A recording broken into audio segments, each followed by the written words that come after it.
messieurs, j'ai une annonce d'une importance capitale. L'impensable s'est produit. Aujourd'hui marque le début de la Troisième Guerre mondiale.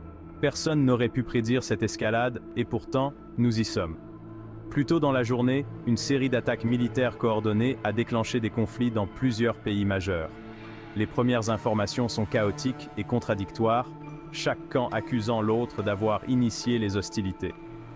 Pour nous aider à comprendre comment nous en sommes arrivés là, je me suis entretenu avec le Dr Emily Carter, experte en relations internationales.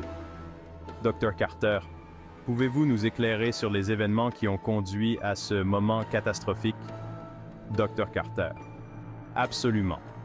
Au cours des dernières années, nous avons assisté à une montée des tensions entre plusieurs puissances mondiales. Les guerres commerciales, les cyberattaques et les ingérences politiques ont créé un environnement propice au conflit. Le point de basculement est survenu avec un différend régional concernant les ressources, qui a rapidement dégénéré.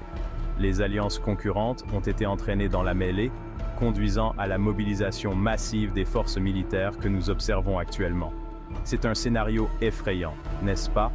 Le Dr Carter a également mentionné que diverses initiatives de paix avaient été tentées, mais une méfiance profonde et des griefs non résolus ont rendu une résolution pacifique presque impossible.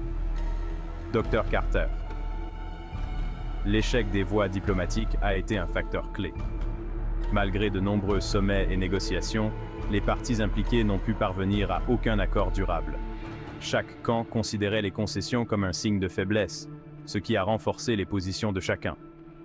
Aujourd'hui, le monde observe avec horreur le déroulement du conflit.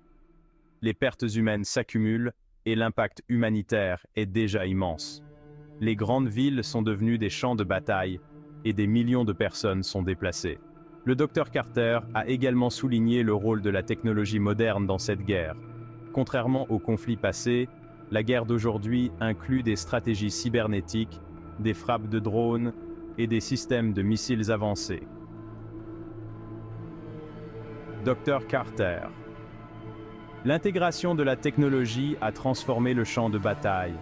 Les cyberattaques ciblent les infrastructures critiques, provoquant des pannes d'électricité généralisées et perturbant les réseaux de communication. Il s'agit d'une guerre d'une ampleur inédite. Alors que nous nous trouvons au bord du gouffre d'un nouveau conflit mondial, il est essentiel de rester informé et préparé. La situation évolue rapidement, et l'information est notre meilleure arme contre la désinformation et la panique. Restez en sécurité, restez informés, et nous continuerons à vous apporter les dernières informations au fur et à mesure.